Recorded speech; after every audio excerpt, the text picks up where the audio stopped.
He bought a music box from a market stall. That night, its melody called her home. The music box sang in Rhys Cordell's calloused hands, and reality bent. He'd found it an hour earlier in the market levels of Refuge Station, tucked between counterfeit data chips and salvaged power cores. The vendor, a twitchy man named Petro who wouldn't meet his eyes, had practically thrown it at him when Rhys showed interest. 15 credits for something that looked worth 500. The box was small enough to fit in his palm, its surface covered in patterns that hurt to look at directly, metal that shifted between copper and silver depending on the angle. Rhys should have known better. 3 months hauling freight through the outer systems had taught him that deals this good were usually deals this bad. But he was tired, bone-deep exhausted in a way that sleep couldn't fix, and the melody the vendor had demonstrated, haunting and complex, had stirred something in his chest he'd thought long dead. Now, sitting in his quarters aboard the Persephone, he turned the small key on the box's side. The mechanism caught, released, and music spilled into the cramped space. The temperature dropped. Rhys's breath misted in the sudden cold. The overhead lights flickered, dimmed, then stabilized at half power. The music continued, each note crystalline and sharp, layering over itself in harmonics that shouldn't have been possible from such a simple device. Pressure built in his ears like descending through atmosphere too fast. The air in front of his bunk rippled. He was on his feet, hand moving toward the pistol mag locked under his desk, when she appeared. One moment, empty air. The next, a woman naked, gasping, collapsing forward onto his floor. Rhys caught her on instinct, his arms closing around a body that burned fever-hot against his skin. She wasn't human. The pointed ears that swept back from her skull made that clear, as did the fine pattern of markings that traced down her neck and shoulders. Her hair fell in a crimson cascade, and when she looked up at him with eyes too large and too golden, Rhys felt his pulse spike. "Please," she whispered, and the word bypassed his ears entirely, blooming directly in his mind. Rhys lowered her to his bunk, stepping back as training warred with instinct. She curled on her side, shaking violently. He grabbed the blanket from his locker and draped it over her. "Who are you?" he asked. "Cold," she said, still speaking into his thoughts, "so cold." Her voice carried an accent he couldn't place, syllables shaped by a mouth not quite designed for human language. She pulled the blanket tighter, and Rhys saw her fingers, longer than human, tipped with what might have been claws. "You need to tell me what's happening," Rhys said, "right now." She turned her head to look at him, and the desperate hunger in her gaze made his stomach tighten. Not sexual, though his body responded anyway, but something deeper. "The box," she said, forcing the words to form audibly now. Her voice was rough, unused. "You activated the box. I wound a music box. You appeared. Connect the dots." She pushed herself up to sitting, clutching the blanket to her chest. Rhys grabbed his spare shirt from the locker and tossed it to her. She caught it with reflexes too fast to follow, then pulled it over her head. It hung to mid-thigh on her frame. "My name is Ashara," she said. "I've been in medical stasis for years. The box is a quantum beacon. It was supposed to summon help." "Help for what?" "My people are dying." She stood, swayed, and Rhys moved without thinking, steadying her with a hand on her arm. The contact sent electricity racing up his nerves. She felt it too. Her pupils dilated, her lips parting on a sharp inhale. "We're sterile. All of us. Our evolution made us perfect, precise, logical. It also destroyed our ability to reproduce." "And the box was part of an experiment." She pulled away from his touch, though he could see the effort it cost her. "A handful of us volunteered to be modified, altered at the genetic level. The treatment put us in stasis until the catalyst could be found." "What catalyst?" Ashara's golden eyes locked on his. "You," she said. "Humans. Your neurochemistry, your pheromones, the way your biology creates what we call chaos patterns. My body was designed to respond to it, to use it to activate dormant genetic sequences." She wrapped her arms around herself. "I need sustained exposure to human biochemistry to fully stabilize. Without it, I'll collapse back into stasis. Eventually, I'll die." "How sustained?" "Proximity, contact," color rose in her cheeks, "integration." The implications hung in the air between them. Rhys's quarters suddenly felt much smaller. He could smell her now, something like cinnamon and electricity, and his body responded with embarrassing enthusiasm. "There are millions of humans," he said. "Why me?" The box is keyed to neurological patterns, creativity, intuition, emotional volatility, traits that correlate with compatible biochemistry. She took a step toward him, unsteady.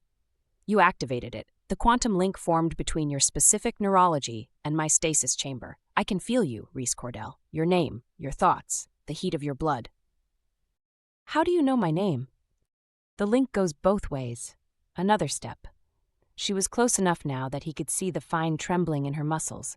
"I can feel what you're feeling right now." Heat crawled up Rhys's neck. "That's private." "Is it?" She swayed again, and this time, when he caught her, she didn't pull away. Her hands spread flat against his chest, her face tilted up to his. "I've been sleeping for years, frozen and alone, waiting for someone to sing the right frequency, and you," her fingers curled into his shirt, "you burn." The ship's alert system shrieked. Rhys disentangled himself and lunged for the console, pulling up the security feed. 3 ships had just dropped out of jump at the edge of sensor range. Combat approach vectors, weapons hot.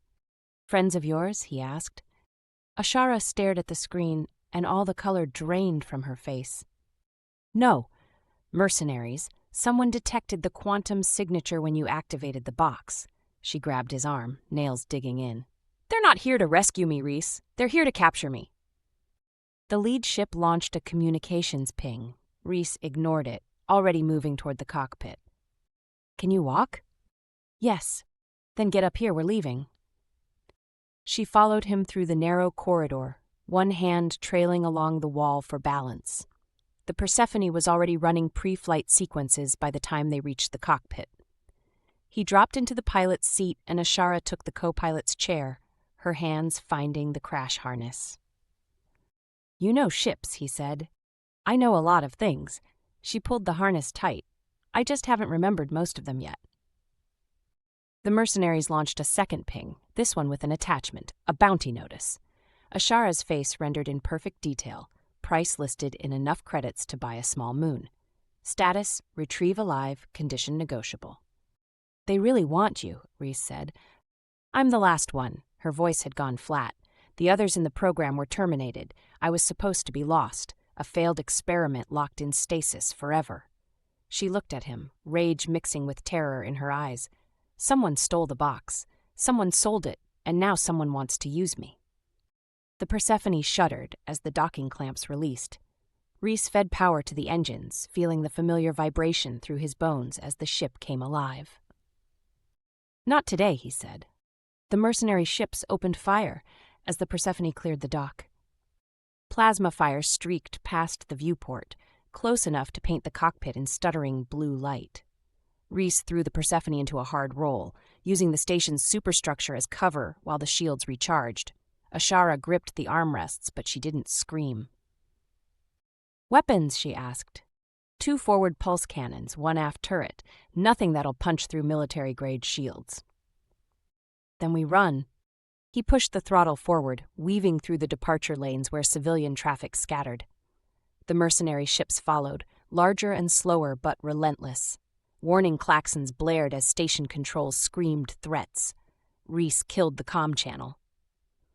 The Persephone shuddered as a plasma bolt clipped the port shield. Ashara's hands flew across the co-pilot's console, her fingers moving with sudden confidence. "You do know ships," Rhys said. "It's coming back, the memories." Her voice carried wonder and fear. "I was a tactical officer before the program." She brought up the weapons systems, synchronized the firing solutions with his piloting patterns.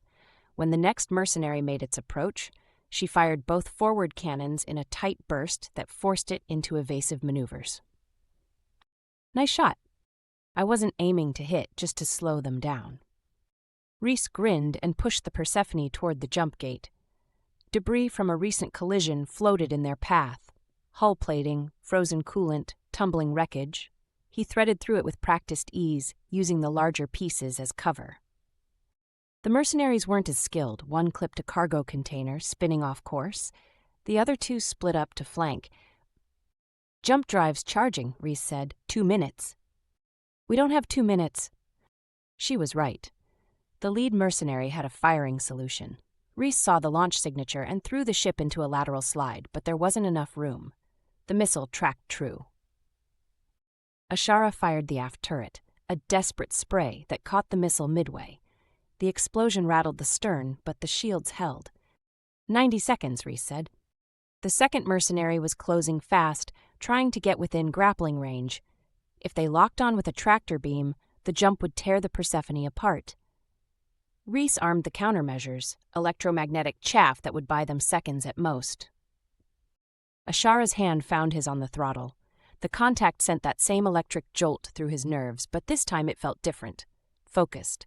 Her thoughts brushed against his, not words but impressions. Trust, synchronization. He understood without needing explanation. Rhys pulled back hard on the controls, killing their forward momentum in a maneuver that should have stalled the engines. The mercenary ship shot past, its pilot caught off guard. In that moment of confusion, Ashara fired everything they had. Pulse cannons hammered the mercenary's shield generator, overloading it in a cascade of sparks. Jump in 30, Rhys said. The disabled mercenary was drifting, but the third was already moving to intercept. Its weapons charged, a killing shot.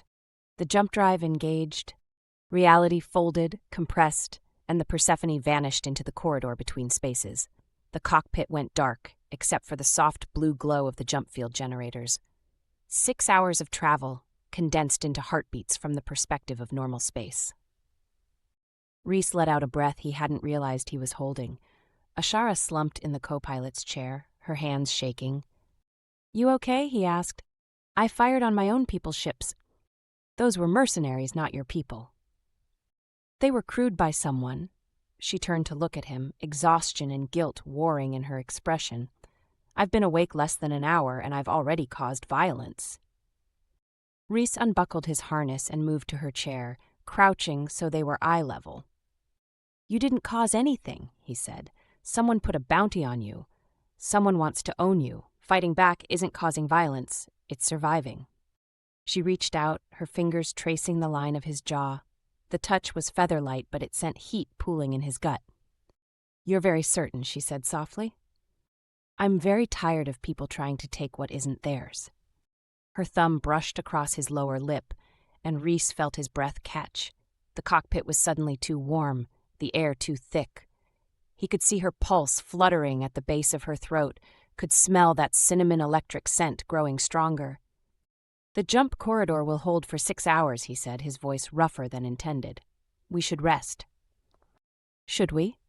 The question hung between them, weighted with implications neither could ignore. Her biology needed his. His body responded to hers with an intensity that had nothing to do with logic.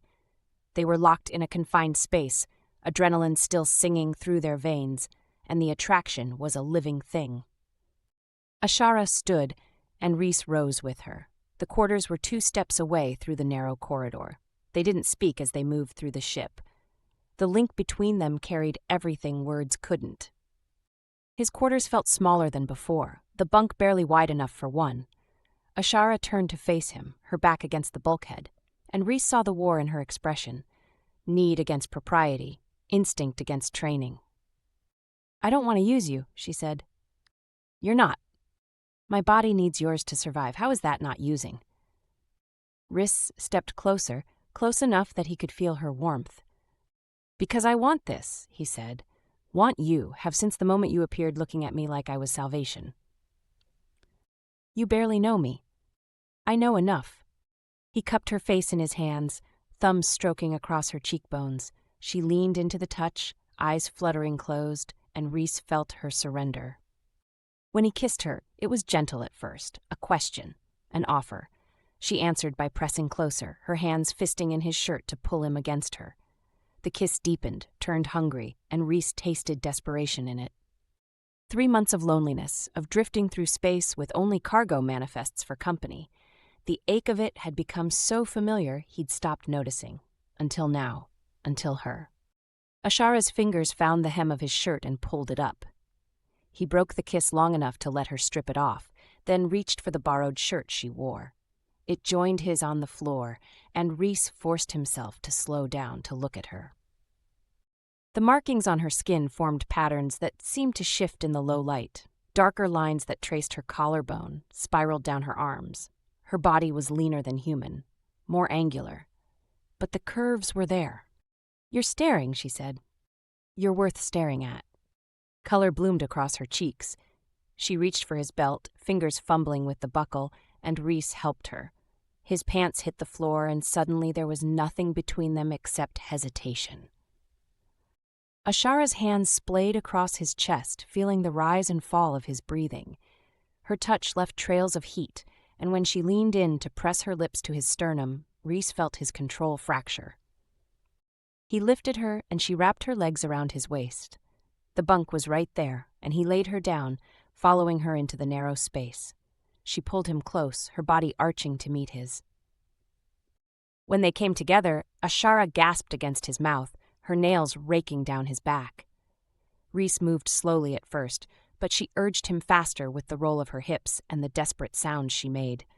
The link between them flared bright, feedback loop of sensation and emotion that blurred where he ended, and she began.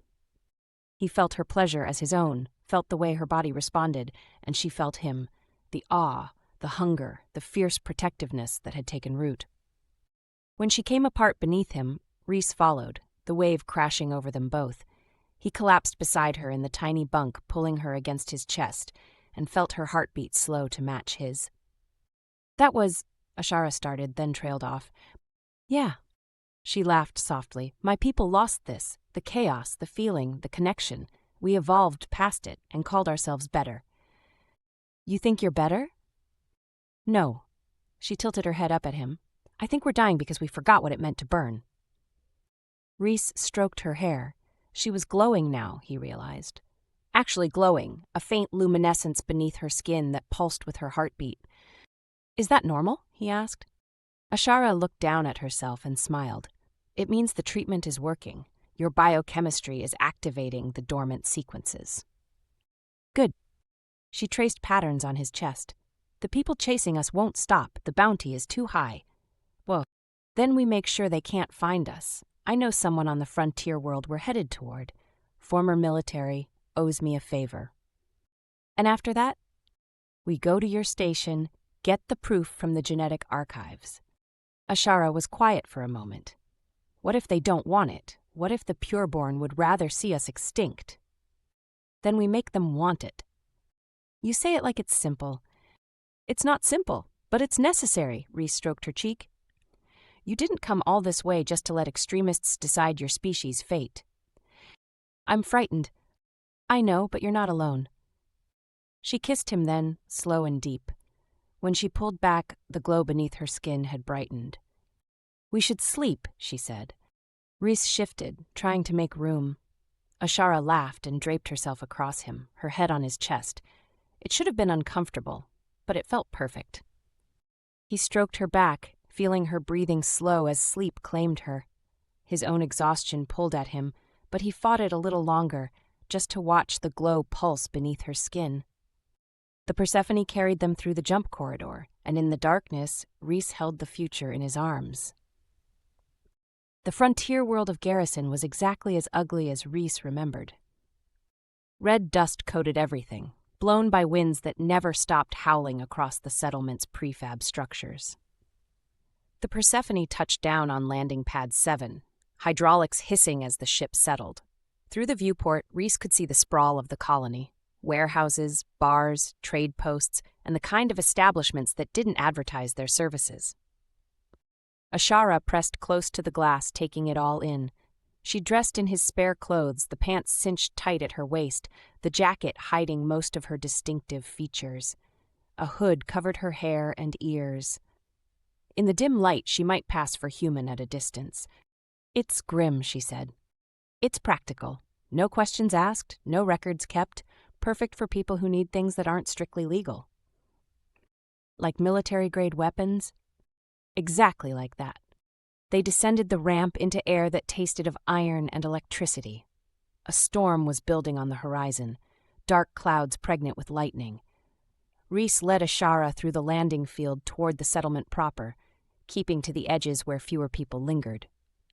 Jonas Rook's place was on the far side of town, a squat building with reinforced walls and no windows. The door was sealed, but Rhys knew the code. He punched it in, and the lock disengaged with a heavy clunk. Inside, the air was cooler, filtered. Weapons lined the walls in neat rows: pulse rifles, plasma pistols, grenades, things Rhys didn't have names for. At the back of the room, behind a desk cluttered with data pads and half-empty coffee cups, sat Jonas. He looked up as they entered, his weathered face breaking into a grin. "Cordell, didn't expect to see you for another few months." Plans changed. Jonas's eyes slid to Ashara, taking in the hood, the way she stood slightly behind Rhys. His grin faded. "You brought trouble." "I brought business," Rhys said, "and a chance to clear that debt you've been carrying." "What kind of debt needs an alien and a panicked look?" Ashara pushed back her hood. Jonas's hand moved toward the pistol on his desk, but Rhys was faster, his palm raised in a placating gesture. "Easy, she's with me." Jonas studied Ashara for a long moment, then leaned back in his chair. "She's worth something. I can see it in the way you're standing. Protective. Stupid." "There's a bounty," Ashara said, her voice steady. "Mercenaries, corporate interests, they want me alive." "How much?" Rhys told him. Jonas whistled low. "That's enough to buy a fleet. What makes you so valuable?" "I'm the last viable candidate in a genetic program," Ashara said. "My species is sterile. I'm the proof that humans can catalyze our reproduction. Control me, control the future of my entire race." Jonas poured himself a drink from a bottle on his desk, downed it, then poured another. "That's a hell of a problem," he said finally. "That's why we need your help," Rhys said. "We're going to her people's orbital station. We need weapons, bypass codes, anything you can spare." "What you need is your head examined. Going to an orbital station with that kind of heat on you? Suicide." "It's the only way. The genetic archives are there, proof that can't be suppressed or destroyed. We get in, activate them, broadcast the results. Game over." Jonas looked at Ashara again. "You really think your people will accept this? Human contamination?" "Some will," Ashara said. "Others would rather die. That's why we have to move fast." Jonas was quiet for a moment, then he stood and moved to one of the weapon racks. He pulled down a case, opened it, and revealed a set of compact plasma rifles and matching sidearms. "Military surplus," he said. "Top of the line 3 years ago, still better than most civilian gear. Take 'em." "Jonas, consider us even, but Cordell?" Jonas met his eyes. "You die doing this, I'm keeping your ship." Rhys grinned. "Fair enough." They spent the next hour loading gear into the Persephone. Weapons, ammunition, medical supplies, and a set of bypass codes Jonas had acquired from a disgruntled station technician. The codes were 6 months old, but they might still work. As they were finishing, Jonas pulled Rhys aside. "She glows," he said quietly. "What?" "You're alien, under her skin. I saw it when she moved past the light. That normal?" "It means the treatment is working." Jonas shook his head. "You're in deep, Cordell, deeper than you know." "I know exactly how deep I am." "Do you? Because the way she looks at you, the way you look at her, that's not just biology, that's something else." Rhys didn't have an answer for that. Jonas clapped him on the shoulder and walked them back to the ship. The storm hit as they were prepping for launch. Rain hammered the hull and lightning turned the sky white. Ashara strapped into the co-pilot's seat, her hands already moving across the console with growing confidence. "Next stop," Rhys said, "your people's station." "Next stop," Ashara echoed, but her voice carried weight. The Persephone lifted through the storm and broke atmosphere. Behind them, garrison dwindled to a red smudge. Ahead, the jump corridor waited. Rhys plotted the course while Ashara checked the weapon systems. The station was 3 jumps away, deep in the territory her people controlled. Getting in would be the easy part. Getting out would be something else entirely. "Rhys," Ashara said suddenly, "there's something I need to tell you." He glanced at her, saw the tension in her shoulders. "What is it?" "The music box. It wasn't lost by accident." "You said that already. Someone stole it." "Not just someone. Pure-born sympathizers. extremists from my own world who wanted the program to fail. She turned to face him fully. They didn't just steal the box and sell it. They've been tracking it, waiting to see if it would activate. Rhys's hands stilled on the controls. You're saying they know where we are? I'm saying they've known since the moment you wound the box, the mercenaries at Refuge Station. First wave. They wanted to see if I'd actually awakened, if the program worked. And now? Now they know it does. They know I'm viable, stable, that human biochemistry successfully triggered the dormant sequences. Ashara's voice dropped, which means they'll be waiting at the station, not to capture me, to kill me. You knew this. You knew, and you didn't tell me. I wasn't sure until Jonas mentioned the glow.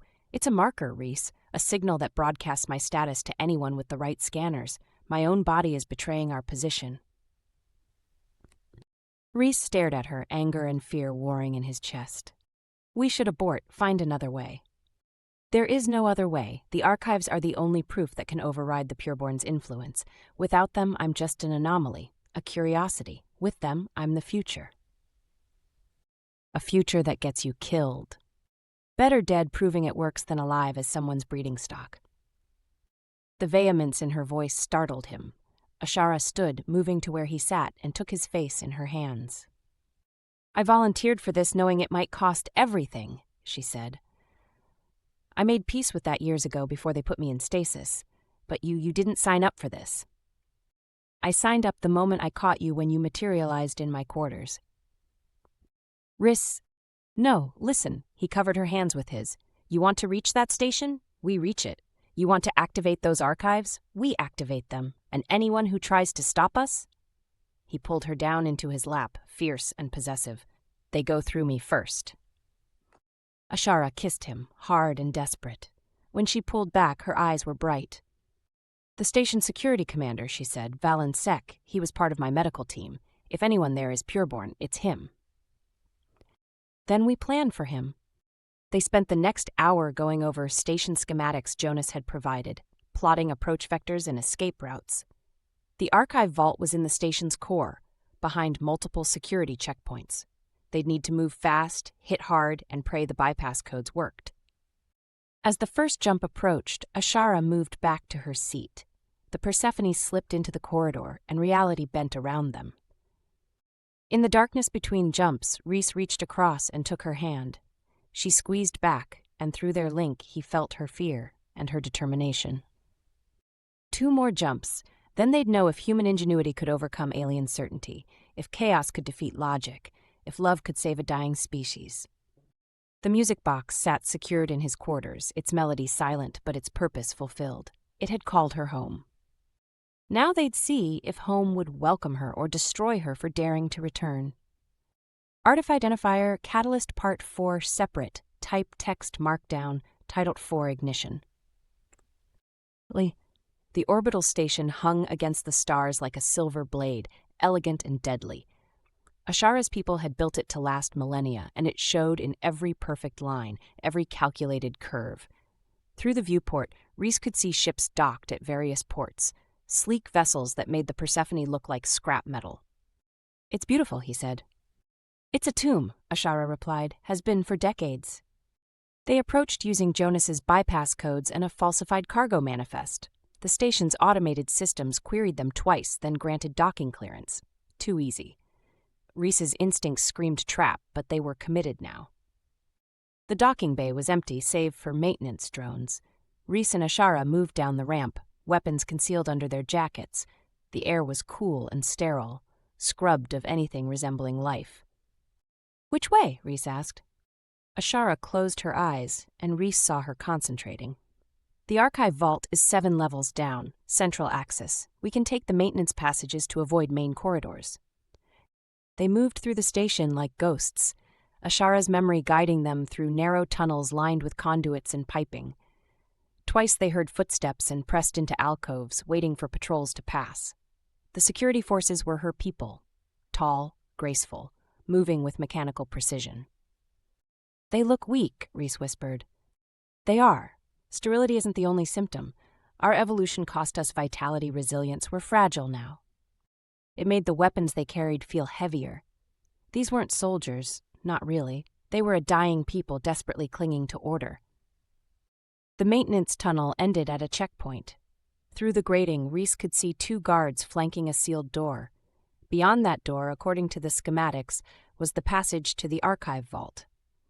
"We need a distraction," Ashara said. Rhys studied the corridor, noting the environmental controls, the lighting systems. "Can you access the station's network?" "Limited access, why?" "Kill the lights, I'll handle the rest." Ashara's fingers flew across her wrist-mounted interface. The lights flickered once, twice, then died. Emergency lighting kicked in, bathing everything in red. The guards moved toward the environmental controls, concerned. Rhys dropped through the grating, landing silently behind them. 2 quick strikes, pressure points his military training had drilled into muscle memory, and both guards crumpled. Non-lethal. He dragged them into the maintenance tunnel while Ashara restored the lights. "Clear," he said.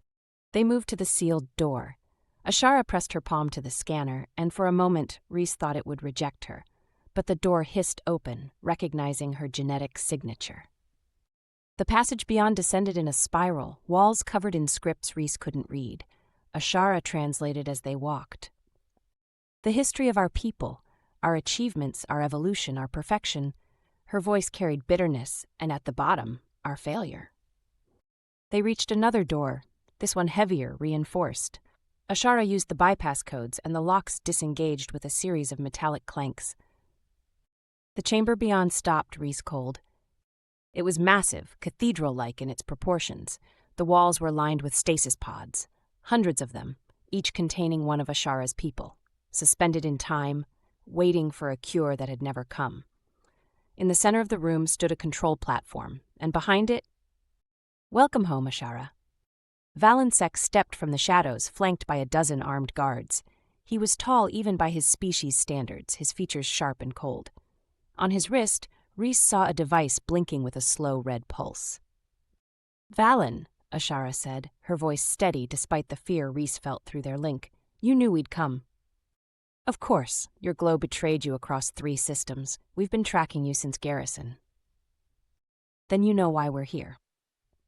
"To activate the archives, to prove your contamination works, to condemn our species to human dependence." Valin's hand moved to the device on his wrist. "I won't allow it." "That's a dead man's switch," Rhys said. "Correct. If my heart stops, this chamber and everything in it is destroyed. My people will die pure rather than live corrupted."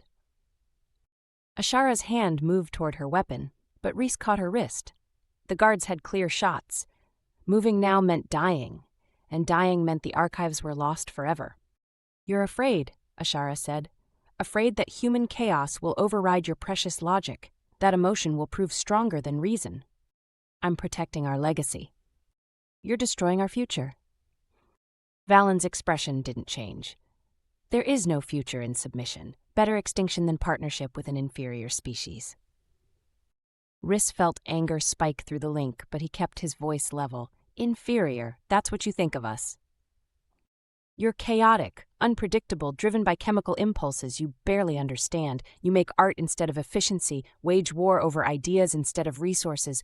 You're everything we evolved beyond."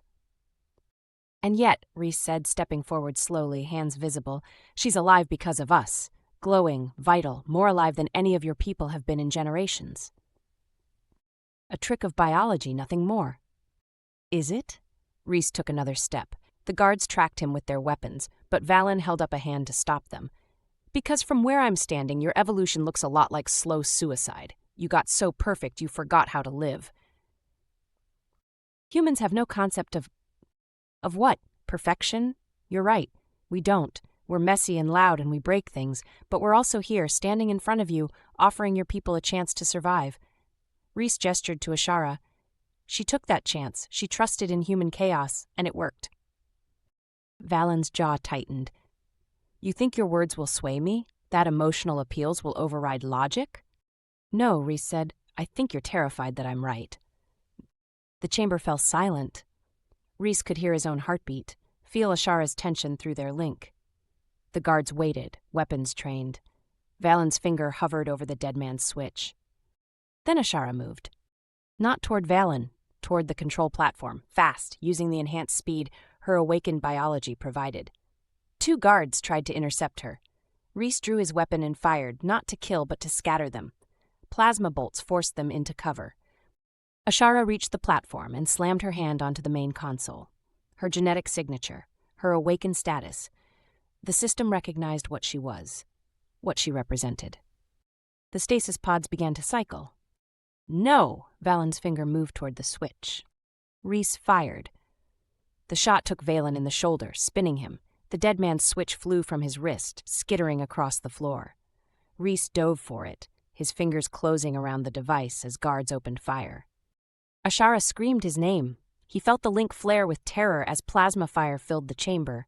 Rolling, he came up behind a stasis pod, shield raised. The pod's occupant, a female, eyes closed in suspended sleep, was beginning to stir. Throughout the chamber, hundreds of pods were activating. The archives had begun their work. Valin was on his knees, clutching his wounded shoulder. "You've doomed us all." "No," Ashara said, standing over him. "We've saved you, whether you want it or not." The guards lowered their weapons, staring at the pods, at the people beginning to wake after decades of sleep, at proof that the program worked. Rhys deactivated the dead man's switch and crushed it under his boot. Through the chamber's speakers, an automated voice began broadcasting. Archive activation complete, genetic catalyst confirmed, human biochemical integration successful, survival protocol engaged. Ashara's people were waking, and with them, hope. But Rhys saw movement in the corridor beyond. More guards, these ones carrying heavier weapons.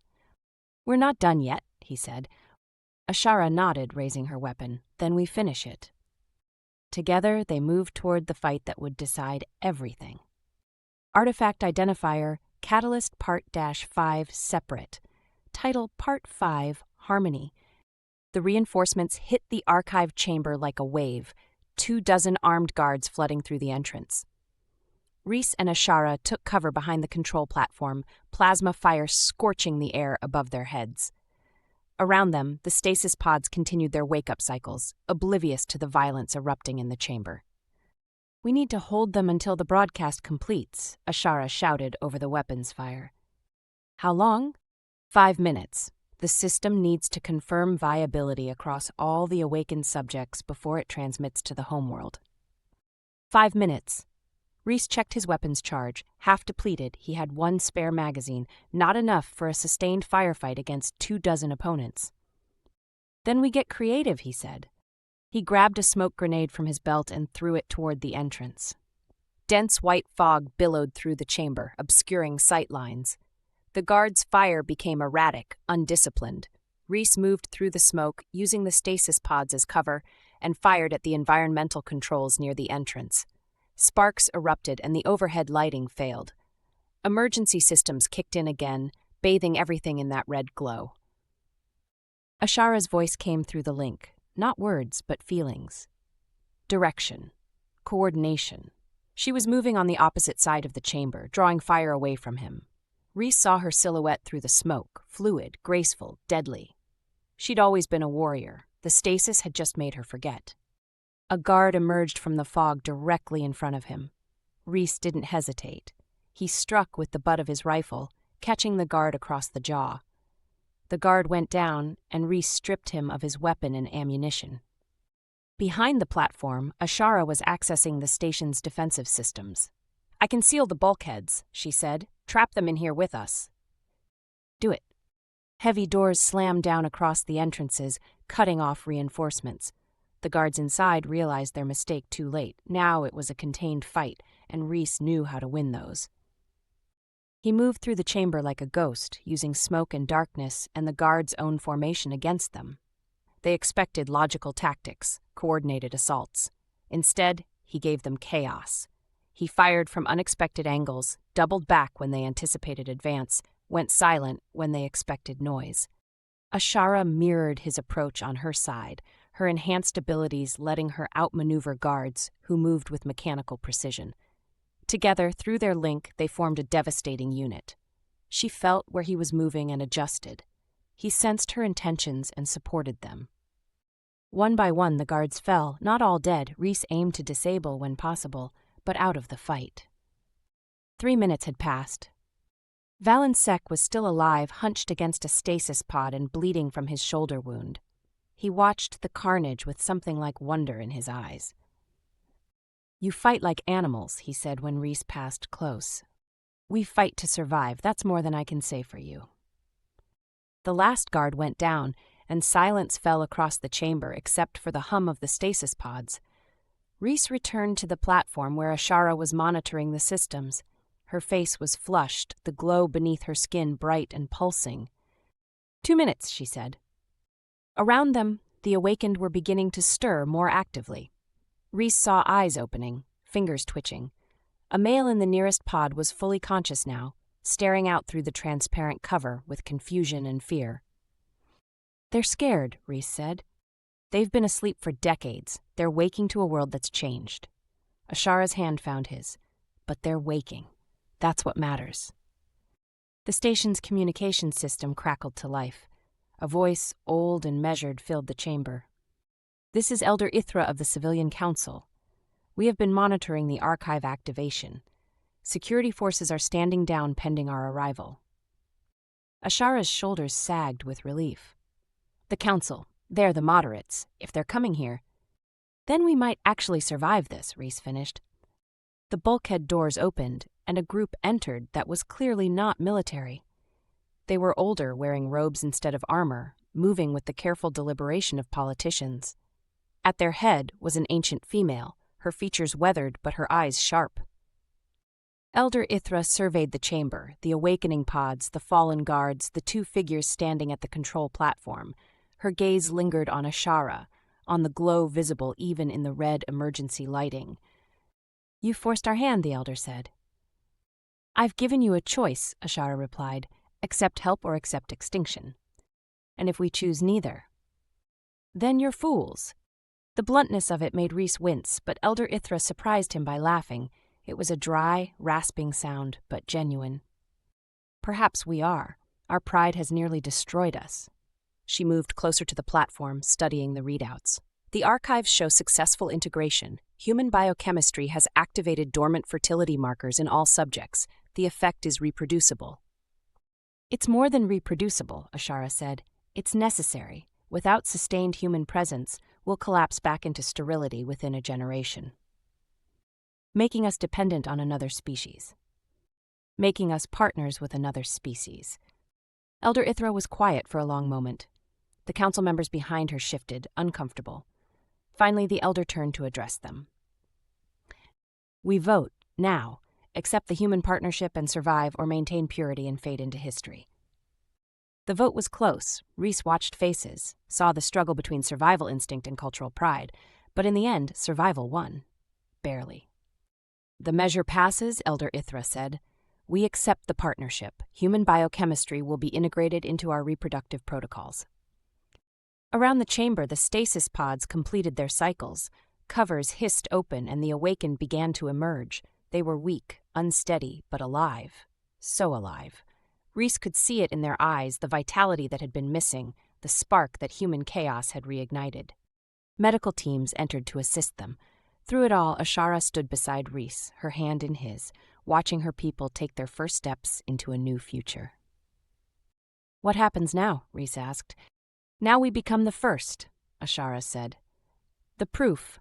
Other humans will come, other pairings will form, my people will learn to live with chaos again. And us." She turned to face him, her golden eyes luminous. "What do you want to happen?" Rhys pulled her close, his forehead resting against hers. "I want to get back on my ship. I want to fly somewhere quiet, and I want to see where this goes without bounties and firefights and extinction hanging over us." "That sounds perfect." Elder Ithra approached them, her expression softer now. "You may leave whenever you wish. You've given us what we needed. The station is open to you, but I suspect you'd rather be elsewhere." "You suspect right," Rhys said. They left the archive chamber, hand in hand, passing awakened patients who stared at Ashara with wonder and gratitude. Word was already spreading through the station. The program worked. Humanity had saved them. A new era was beginning. The Persephone sat waiting in its dock, ugly and familiar and perfect. Rhys had never been so happy to see his ship. They boarded quickly, running through pre-flight checks with practiced efficiency. As the ship detached from the station, Ashara moved to the viewport, watching her people's home recede into the distance. Regrets. No relief. He stood behind her, arms wrapping around her waist. She leaned back into him, and he felt the rightness of it through their link. Whatever they were becoming, whatever this connection meant, it was real. It mattered. "Where to?" she asked. "I know a place. Quiet moon, nice beaches, no questions asked." Beaches sound good. Rhys plotted the course and engaged the jump drive. As reality folded around them, Ashara turned in his arms and kissed him. It was slow and deep and full of promise. In his quarters, the music box sat on the shelf. Silent now, its purpose fulfilled. It had called her home across the void, had brought them together against all probability. But home wasn't a place anymore. It was this, the two of them in the darkness between stars, charting a course toward something new, something neither species had imagined but both desperately needed. The jump corridor carried them away from politics and councils and the weight of history, carried them toward a future they'd write together, one chaotic, beautiful, burning moment at a time. Later, in his bunk with Ashara sleeping against him, her glow pulsing softly in the darkness, Rhys allowed himself to smile. He'd bought a music box from a market stall for 15 credits. That night, its melody had called her home. And in doing so, had given them both something worth more than any amount of credits could measure. Each other. The Persephone sailed on through the vast emptiness, carrying the future in its hold, while behind them, a dying species took its first steps toward rebirth. And it had all started with a song